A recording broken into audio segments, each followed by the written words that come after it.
Yo, tignan mo mga sadik, napaka-solid rito. White sand. At tignan nyo yung tubig. Sheesh! Napaka-linaw niyan. Yun o. At tignan nyo yung paligid. Para may mga, para kayo nasa Baguio. Parang nasa Baguio. Tignan nyo yung mga, daming puno oh. Dito masarap mag-camping mga sadik. Gawa nga ng sobrang dami ng puno.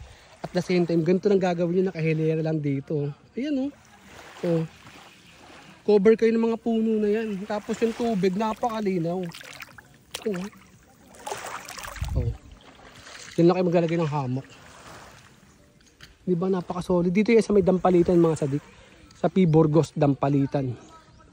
Kung ayaw nyo maglagay ng tent mga sadik, meron sila rito ang kubo. Yan, may kubo. Yan sila. Ganito. Dahil puno. Sheesh. Ganito sila. Tignan nyo, ang ganda. Sa mga nakapunta ng Palawan, may maaalala kayo rito kasi ganito yung style nila. Yan. Sheesh, ganda oh. Dahil puno. Hey, let's go.